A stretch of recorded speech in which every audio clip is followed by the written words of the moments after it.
It's a pleasure to introduce our final speaker, a personal friend, Cyril Hovorun. Comes to us from originally from Ukraine, is presently the director of the Huffington Ecumenical Institute at Loyola Marymount University in Southern California.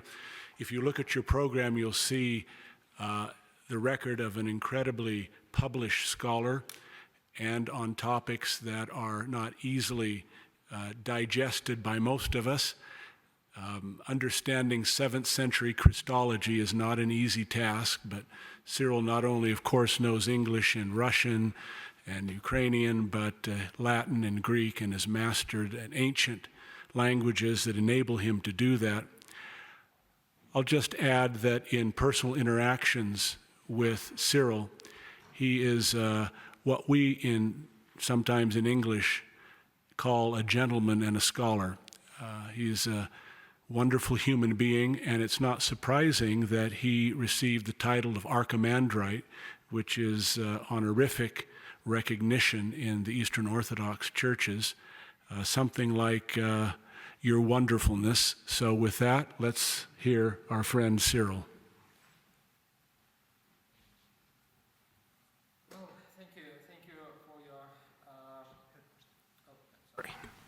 Thank you, Grant, for the words of the introduction. Coming from Ukraine, even though I'm currently in LA, but I come from Ukraine, and I'm going to focus my presentation on Ukraine. And probably it will be too much for you, especially if you watch CNN. In this case, you probably know about Ukraine more than I do in these days. Nevertheless, I'd like to highlight a couple of points which are probably less known, and they are very much relevant to our conference here. Well, the big news of the last year in Ukraine was the autocephaly of the Ukrainian Orthodox Church. Autocephaly is a special structure in Eastern Christianity when the church is self-headed. It is like an independent church with its own head. Essentially, autocephaly means a self-headed church. So this status of a self-headed church was granted to an Orthodox community in Ukraine by the Ecumenical Patriarchate, which resides in Constantinople. This event has been commented upon by many, and many have perceived it as a political act, which was done in the wake of the Russian-Ukraine conflict, which was done also in the wake of the upcoming elections, presidential elections, and because this act was promoted particularly by the former president of Ukraine, Poroshenko, many believe that it was his personal interest that he served primarily. Many have accused this act as leading to conflicts in Ukraine and to reducing religious freedom in Ukraine. Well, I'm going to argue that it's just the opposite, that this act has increased and enriched the religious freedom in my country. My point is the following. Before granting autocephaly to the Ukrainian church, there were kind of first-class Orthodox Christians in Ukraine and second-class Orthodox Christians in Ukraine. The first-class Orthodox Christians were those who belonged to the so-called Orthodox Church of Ukraine of the Moscow Patriarchate. They were the only recognized, they constituted the only recognized church in the Orthodox world. So all the churches in the Orthodox world would have communion, would have concelebration of liturgy only with that group of Ukrainians in Ukraine. The second-class Orthodox Christians in Ukraine were called schismatics, and they belonged to the groups which were not recognized by the Orthodox Church in Ukraine, by the world Orthodoxy, as it were. So for the Orthodox people in Ukraine, there were two options: either to go to the Church of the Moscow Patriarchate, which is recognized and to be canonical and to be hopeful for salvation, or to go to the non-canonical schismatic church, and thus they were warned that you go to hell, you shouldn't go there, it's dangerous. So two options only, essentially, which meant essentially only one option. If you want to be saved, you need to go only to one church of the Moscow Patriarchate.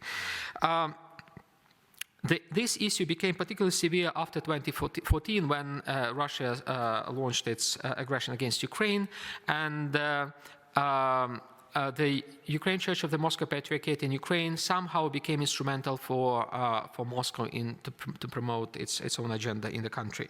And for many people, it became a severe issue for their consciousness, whether to go or not to go to the church. Those who had belonged to that canonical church could not go there anymore because they could not, comply and agree with the policies of the church in Moscow regarding Ukraine. And the only option for them would go to the schismatic groups and thus to endanger their soul, so they believed. So the margin of possibilities, the religious freedom, especially from the perspective of people who believe, became even narrower. Became even more restricted after 2014. And, the government of Ukraine, and with the support of the majority of the Ukrainian society, supported the idea of autocephalous church, independent Ukrainian church for the Ukrainian Orthodox. And so it happened, because the Ecumenical Patriarchate complied with that request and granted autocephalous to the Ukrainian church. And now, essentially, the Ukrainian Orthodox have much more options for themselves where to go, which church to belong to, than they had previously. Because nowadays, a Ukrainian Orthodox has two options: either to stay in the Moscow Patriarchate, which is perfectly fine, and this church does exist, has all rights in Ukraine, or to go to the independent church. They don't need to, to make bad choices for themselves. They have two healthy choices to make. And that's why I believe that this step of the Ecumenical Patriarchate to grant autocephaly to the Ukrainian Church increased, essentially, effectively, religious freedom in my country. There is another issue which has been discussed widely about the conflicts that this decision of the Ecumenical Patriarchate caused in Ukraine. Because some communities, the communities were given the right to choose their jurisdiction, their affiliation, to stay in the Moscow Patriarchate or to go to the independent church. And this caused conflicts within some communities, because communities became divided and,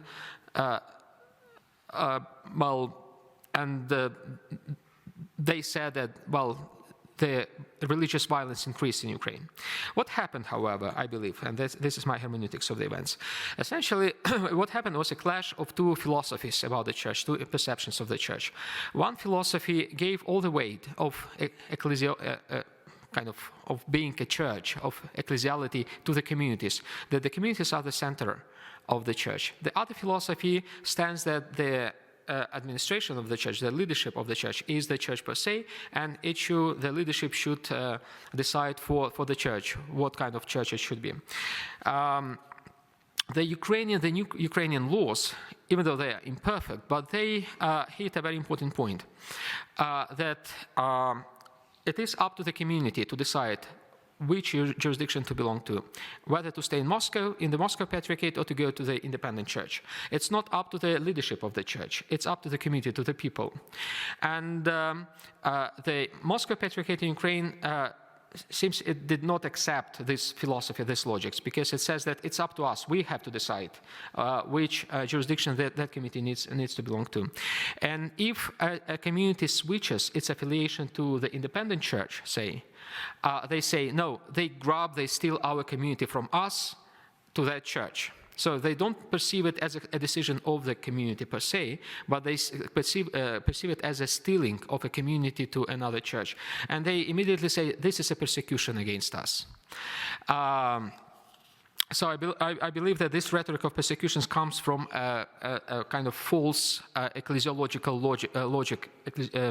theology about the church. That the church is not the leadership; the church are the communities primarily, and the communities have to have right to decide. Therefore, this point of the Ukrainian laws and its implication, I think, also increases religious diversity and freedom in Ukraine. Of course, there are some cases of violence, and there are some unclarities regarding the implementation of this law. For instance, who is the community? It's not defined in the Ukrainian laws, and this is a weak point of this legislation, and it's hardly possible to imagine how to solve this issue.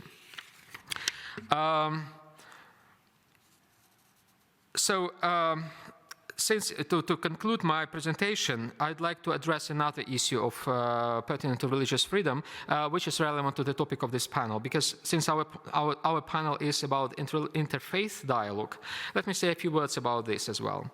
Well, the recent Ukrainian revolutions, the Orange Revolution in 1924 and the Revolution of Dignity in 2014, they were not just political but also religious events, I believe so. And people that belong to different religious groups, which had been often hostile to each other, came together to the Maidans, to the square where the protesters met, for the same cause, the cause of justice, the cause of democracy, the cause of freedom. So the Christians of different denominations, Jews and Muslims, stood next to each other and demanded the same justice and freedom. And I believe both Maidans, in 2004 and 2014, were a platform for the best ecumenical and interreligious interaction dialogue in Ukraine that Ukraine ever had. The religious groups, different religious groups, were never so close to each other as they were in the Maidans. However, after the annexation of Crimea happened, the Ukrainian society felt a profound sympathy with a particular cause. This was the cause of the Muslim Tatars. Tatars were in Crimea. They had been deported from Crimea by Stalin in 1944. Then they came back. They regained their space in Crimea, and after the annexation of Crimea, their rights were significantly restricted. Many Tatars were abdicated. Some of them were killed, murdered, and they really suffer from religious and civil persecutions. So the Ukrainians never before felt such a sympathy with the Muslim Tatars as they felt after the 2014, and I think it was an important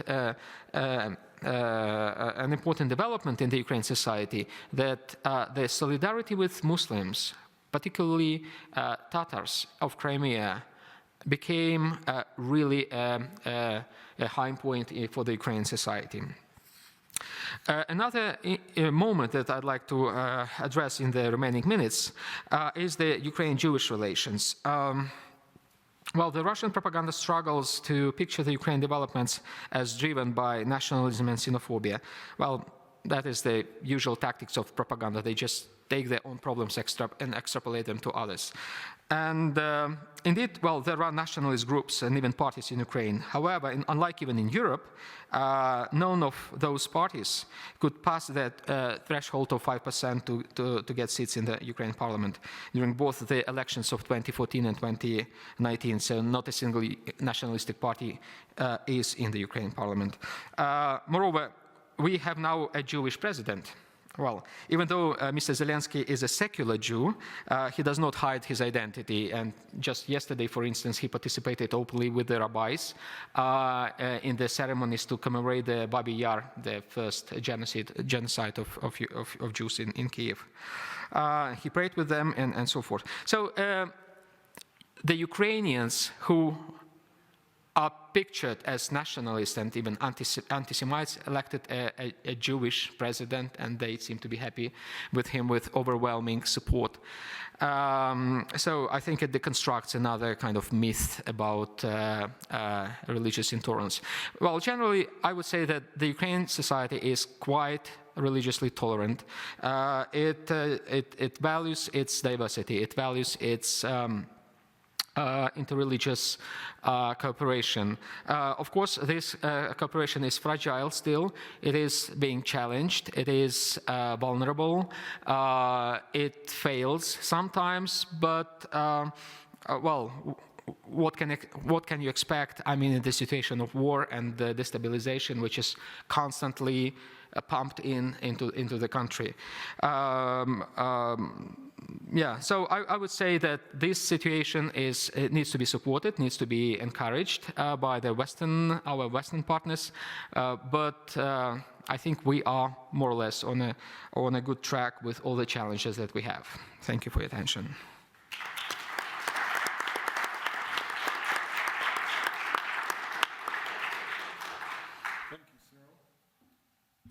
Thank you, Cyril. And now we have some minutes for Q&A. We look forward to hearing from you. If you'll notice, there's a student moving with the microphone. If you'd speak into that, if you have a question, and let's begin. Thank you. Question for Mustafa, if I may. Thank you for your description about the recent law passed in Quebec, and I'm just curious as to whether it's a fair question to ask you your prediction on what will happen at the appeals level in Canada. Is there a favorable body of case law that you hope the appeals court will rely upon in order to overturn this law, or what do you expect will happen next with regard to religious freedom in that way? So, without getting deep into the weeds, the reason that this law is one of the reasons it's so deeply pernicious is that the Quebec government utilized what's called the notwithstanding clause to insulate itself from review in passing Bill 21. What that means, the notwithstanding clause is essentially a sort of quasi-emergency power modality where states cannot, or where provinces cannot withstand out of their obligations in the Charter of Human Rights and Freedoms. Essentially, they cannot withstand out of religious freedoms. It is that controversial. So, in terms of a body of case law, we're on, in some ways, very new ground. In the sense that there have been very, very few challenges in the usage of the notwithstanding clause. On the other hand, however, and I won't get too far into the weeds on this, the notwithstanding clause only applies to the Charter, and religious freedom has been part of the Canadian constitutional framework before the Charter's repatriation in 1982. Which essentially means that we're drawing on an older body of case law that still allowed for religious freedom and generally the concept of the rule of law in Canada. So in terms of prediction, I don't know for sure. We were successful in striking down a previous iteration of this kind of law, which was called Bill 62 in Quebec. That law was targeted at women who wore a niqab from accessing public services. So that meant that, we can all have a sort of a public debate about what the role of the niqab should be in certain public sector positions. But this actually meant that women who wore a niqab couldn't access public services. So like if you wore a niqab, you couldn't ride the bus. You couldn't get a library card. So, do you think that really serves to pull our societies together, or does it serve to marginalize people? We had a very clear perspective on that, and that's why we were successful in striking down or getting injunctive relief. Which essentially kind of killed the piece of legislation. So we hope to have success on the next go-around as well. But it is sort of brand new legal territory. And now I'll end with that answer.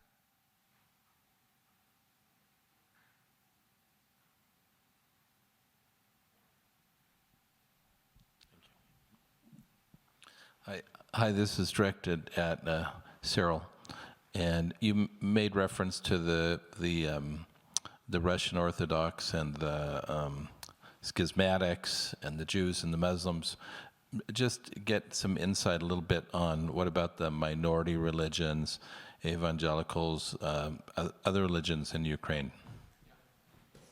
Thank you for this question, and it also applies to the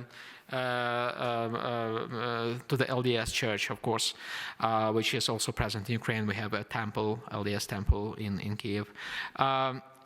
Well, as a matter of fact, what happened as a result of the Russian invasion is that Russia invaded the eastern part of Ukraine, which had been heavily secularized in the Soviet era, with only a few Orthodox communities surviving there.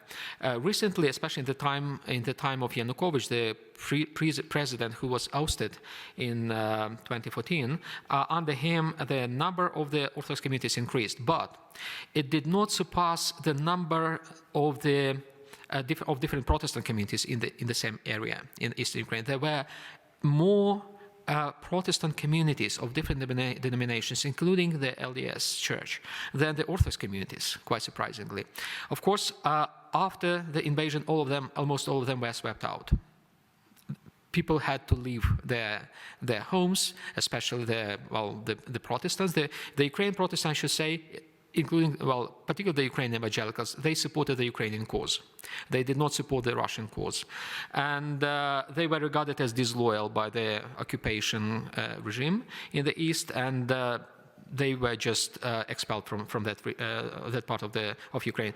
Their infrastructure was destroyed or used for different purposes. Like there was a great, really a very, very good university, Christian university in Donetsk, which was mostly Baptist. And the occupants took that building, that university. They placed their troops there. It became казарms. They burned religious books. They burned even Bibles, just because they were printed by Protestant churches, imagine. And they did it in the name of the Russian, of the Holy Rus, of the kind of Holy Orthodoxy. And people had to flee, people had to leave that part of Ukraine. Some of them were killed. Actually, there are some cases very well documented when Protestant pastors were executed by the separatists on the spot. Those Protestant groups suffered most as a result of the Russian invasion.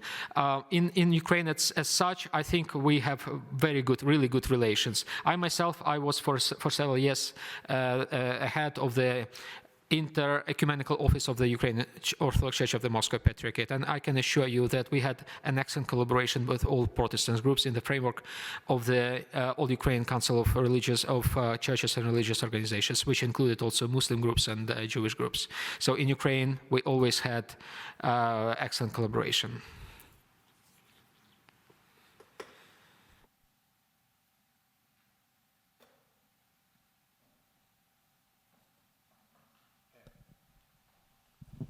Thank you. Follow-up question to Cyril. It may be due to my deficient hearing and also my critique of the hearing situation in this room, but maybe I'm the only one who suffer.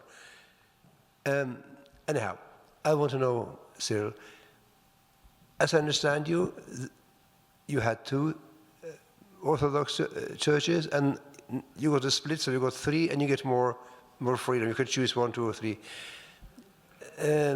That's very superficial, telling everybody what you said. But then, if there is a genuine split among people who wants to belong to the Moscow Patriarch kind of Orthodox Church, who want to belong to the Autocephalous new thing that is constructed, is there then a conflict? That's my question, about who has control of church buildings, who has charge of schools, of monasteries. How does this play out? Because although we are spiritual, we also are bodily, and you have all these material things, which also is occasion for severe conflict. Do you have that problem? Or is it that everybody went to the new Orthodox, the new autonomous church, and so there's no problem? That's my question. Thank you. Thank you for your question. Well, according to the Ukrainian law, the rights for buildings, for movable and immovable property belongs to the community. It doesn't belong to the central administration of the church. Therefore, if a community decides to switch its jurisdiction, it switches together with its property. And this is a major issue indeed, because the central administration doesn't like when the property goes away, because a community has decided so. That's why they made everything possible to assume the rights from the community for themselves.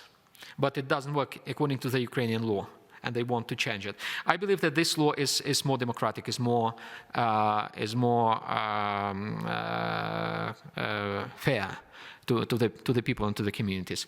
Regarding the hostility and divisions between the communities, I think it has increased. But it has increased not because of the Thomas of autocephaly for the Ukrainian church. It has increased because of the propaganda. Because, well, people have been, I'll try to be short. The Moscow Patriarchate in Ukraine, to which I belong myself, it's my church, and I belonged, and I'm very sorry to say about these developments. This church justified its existence in Ukraine by different reasons. Previously, it justified its reasons of raison d'être by its canonicity, that this is the only recognized church in Ukraine. Nowadays, it's not the only recognized church in Ukraine. It's not the only canonical church in Ukraine. They try to find new ways to substantiate their existence in Ukraine. Nowadays, they actually pump in, they infuse their communities, their people, with rejection, with hatred to the other church, to the newly established church, even to the ecumenical patriarchate. If you read, the statements of the bishops of the Church of the Moscow Patriarchate regarding the ecumenical patriarchate, it's horrible. They say that they are, they need to be anathematized, they need to be, condemned, they need to be cursed, they go to hell. And they say these words not just to the, communities of the Orthodox Church of Ukraine, the newly established church, but also to the ecumenical patriarch personally and to the patriarchate himself. And these words you hear from the senior metropolitans of the new church. So they really infuse people, communities with hatred and paranoia. And this is very bad. This is very dangerous. So this division, it's artificial, and it comes from the church leadership. It doesn't come from, from the natural development of events. This hate speech needs to be controlled, needs to be contained somehow, and it's a part of the propaganda against Ukraine. It's a part of this destabilizing activity of Russia and Ukraine. I should say, very unfortunately. We'll take this as our last question. We need to conclude at the conclose of your question. This is also a question to Father Cyril. Would you like to say something about the role of the Greek Catholic Church? I think this public may not know that part of Ukrainian history, but it's a classical feature of Ukrainian story and maybe of the Ukrainian future. Yeah, well, historically, there were difficult times in the relation between the Orthodox and the Greek Catholic Church. I would say that until recently, there was a big misunderstanding, huge misunderstanding between the two communities. The situation has changed since the Maidans, I would say, because in the Maidans, they came for the first time together and they prayed together. And since then, they've improved their relations, especially this applies to the newly established autocephalous Church. I would describe that the relations between the Greek Catholic Church in Ukraine, which constitutes approximately 5 to 10% of the total population of the country, and the newly established Church, autocephalous Church of Ukraine, they are very good. They never were so good as they are now. It's when it comes to the Moscow Patriarchate in Ukraine, because it takes a position of self-defense of, a besieged castle. That's how they perceive themselves. Among the enemies, they count also the Greek Catholics. But it's a completely imagined, perception of the world. They perceive others around them as enemies, but those others, they don't perceive these Moscow Patriarchate communities as enemies. So it's a kind of one-way road, which is very unfortunate. I would say that the relations between the Greek Catholics and the Orthodox in general, they are much better than they used to be. We've had an informative and engaging session. Let's demonstrate our appreciation to our panelists.